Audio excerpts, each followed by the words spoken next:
Honorable Speaker, no nation can achieve lasting prosperity without investing in its people and in its youth. Education remains the most powerful instrument for social mobility, economic growth, and human development. Last year, we committed to strengthening the education sector through teachers' recruitment, restoration of schools, expansion of early childhood education, support of out-of-school children, decentralization of school finances, and greater access to higher education opportunities. One of the largest merit-based recruitment drives in Sindh history was successfully undertaking, and we recruited an additional 5,530 teachers, an additional 5,530 teachers recruitment is underway. The government completed 1,312 new schools during this year. Reconstruction of flood-affected schools also continued, with 606 schools rehabilitated and reconstructed, while work is in progress on another 1,860 schools. Recognizing the importance of early learning, 1,336 early childhood education classrooms were established and strengthened, benefiting more than 40,000 children. In addition, 752 teachers received specialized training and 584 early childhood teachers were recruited. I'll just skip a few pages here due to shortage of time, and I'll go to law and order. Peace and security are indispensable for economic growth, social stability, and public confidence. Recognizing this, the Government of Sindh continued to invest in modern policing, counter-terrorism capabilities, and public safety initiatives to ensure a secure environment for citizens and businesses alike. A major milestone during financial year 2025-26 was the expansion of technology-driven policing and road safety initiatives. The introduction of AI-based faceless e-ticketing system, together with expansion of the Safe City program, transformed traffic enforcement and strengthening road safety across the province. More than 1.07 million electronic tickets were issued through transparent and technology-based enforcement mechanism. Adopting a citizen-friendly approach, the government waived penalties for the first-time traffic violators to encourage compliance through awareness rather than punishment. To further strengthen the surveillance of public safety, 1,325 smart cameras equipped with facial recognition and automatic number plate recognition technologies were installed at strategic locations. In addition, 1,487 assistant sub-inspectors were recruited. Recruitment of 2,000 investigation officers was approved, and modernization work commenced on 40 model police stations across the province. So one of the most important achievements of the year was restoration of peace and security in the Kacha areas of northern Sindh through targeted anti-dacoit operations in Shikarpur, Kashmir, and Ghodki, supported by an allocation of Rs 872 million. Law enforcement agencies conducted 141 encounters, eliminated 48 hardened criminals, made 140 arrests, and secured 475 voluntary surrenders. Most importantly, approximately 115,000 acres of Kacha territory was cleared from criminal influence, restoring confidence among local communities and strengthening the writ of the state. Sir, I now turn to another important commitment of this government, that is empowering persons with disabilities, promoting inclusion, and ensuring that no citizen is left behind in journey towards progress and power and prosperity. During the current financial year, significant progress was achieved in expanding rehabilitation services, strengthening inclusive education, and improving accessibility across the province. Today, the Department of Empowerment of Persons with Disabilities operates 67 special education and rehabilitation schools, 10 centers for autism rehabilitation and training, and works in partnership with 140 organizations supporting persons with disabilities. More than 1,000 teachers from 300 schools received specialized training under Inclusive Education Program, while a broader initiative has been launched to train 5,000 teachers in inclusive education methodologies. The government also expanded rehabilitation infrastructure.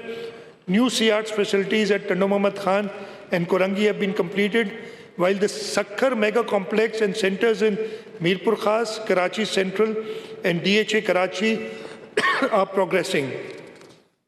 The Sindh Institute of Physical Medicine and Rehabilitation, Ladkhana, has achieved approximately 90% completion, while a similar facility is being developed in Sakhar. Rehabilitation facility is also being expanded in Karachi, Badin, Shahdatpur, Jacobabad, Moro, Daud and Mithi. To improve accessibility and opportunity, 42 digital classrooms were established for deaf students. Pakistan's largest vocational training facility for persons with disabilities was established at Korangi, and assisted devices worth rupees 800 million were distributed across Sindh. Honorable Speaker, sir, I now turn to another area where government has delivered tangible results for citizens across the province, modernizing public transport, improving mobility, and advancing sustainable transportation solutions. An efficient, affordable, and accessible transport system is essential for economic growth, social inclusion, and urban productivity. The People's Bus Service continued its successful expansion, with operational fleet reaching 290 buses and services extended to Khairpur, Shikarpur, Tandolayar, and Hyderabad.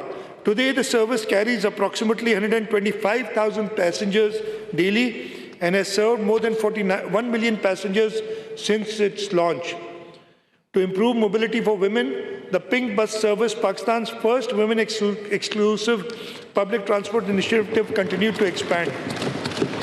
The government also accelerated the transition towards green mobility. During the year, 34 electric buses became operational, while an additional 100 electric buses are being inducted into the transport network. Furthermore, procurement of the first 500 electric buses under the broader 1,000 EV bus program is being undertaken through a public-private partnership framework, making it one of the largest green transport initiatives in Pakistan. To further strengthen Karachi's transport network, the government has approved procurement of 50 modern double-decker buses at a cost of approximately rupees 4.8 billion, out of which 25 double-decker buses will be on the road in the next 3 months. The new fleet is expected to serve more than 30,000 passengers daily and will significantly enhance public transport capacity in the city. Sir, I now turn to another important pillar of our development strategy, leveraging public-private partnerships to accelerate infrastructure development, attract investment, and create new opportunities for economic growth. The Government of Sindh has successfully positioned public-private partnership as a key instrument for infrastructure development.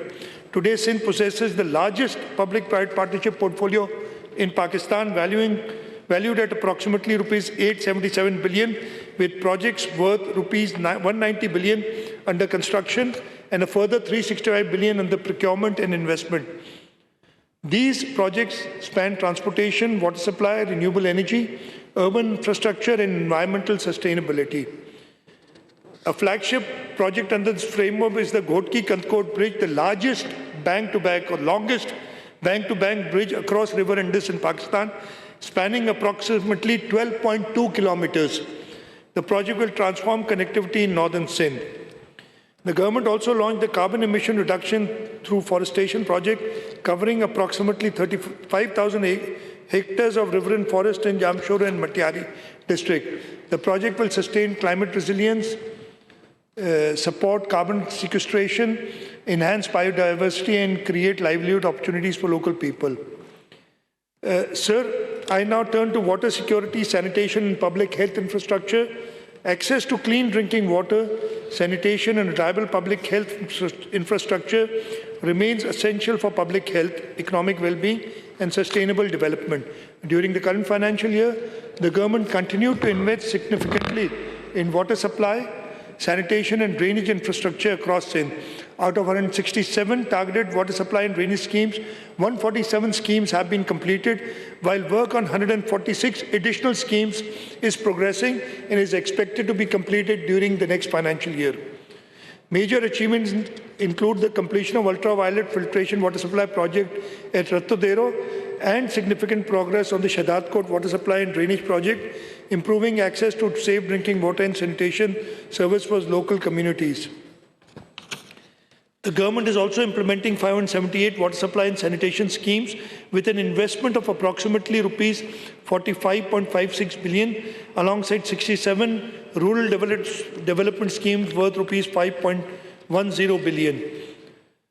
Sir, I now turn to the area that will determine the future competitiveness of our province, empowering our youth through technology, innovation and digital skill.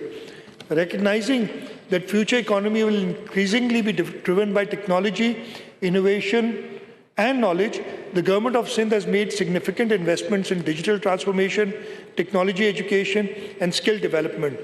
During 2025-26, substantial progress was achieved through successful implementation of People's Information Technology Program Phase 2, one of the largest digital skill initiatives in Sindh. Sir, I'll just skip the details. They're here, and this document is part of the record of the assemblies. And I'll just, due to shortage of time, I'll just move on to two important nation-building sectors, the works and services and irrigation. In works and services, approximately rupees 146 billion has been released for the projects, including 10.94 billion for maintenance and rehabilitation. 341 schemes have been completed. 2,936 kilometer roads has been either new roads have been built or rehabilitated, almost 3,000 kilometers in the year. On the irrigation side, rupees 96 billion were released, and important achievements in the irrigation because we were particularly concerned about floods. So we focused on the floods, and as a result, the Karo Ghungro outfall drain system has achieved 69% physical progress. Soni Dhoro restoration project is almost complete. The Khairpur drainage network, restoring drainage services to approximately 142,000 acres affected by the 2022 floods, is almost complete. The Ranara Canal head reach lining has been completed. Shadiwa small canal lining has been completed. Bulleri distributory lining is almost complete. Rajwa lining is almost complete. Bahadurwa lining is almost complete. Ganjbar lining is almost complete. Gaja Guni branch drain and Hajipur pumping stations have been physically completed substantially. And the K4 support project, the KB feeder lining, has achieved 78% physical progress and inshallah will be completed in the next financial year. So now I turn to the budget strategies and priorities for financial year 2026-27. The budget for financial year 2026-27 reflects a commitment to fiscal responsibility, economic stability, and continued investment in the welfare of our people. The total budget outlay for the coming financial year is rupees 3.562 trillion, comprising current expenditure of 2.560 trillion, a development portfolio of rupees 720.39 billion, and capital expenditure of rupees 281.7 billion. Despite significant fiscal constraints and additional national obligations, we have protected allocations for education, healthcare, irrigation, public safety, local government services, and social protection. The budget has been formulated on the principles of fiscal prudence, protection of human development, infrastructure investment, and support for vulnerable sections of the society through a balanced combination of expenditure rationalization, improved resource mobilization, and targeted investments. This budget seeks to sustain economic growth, strengthen public services, enhance climate resilience, and create opportunities for future generations across Sindh.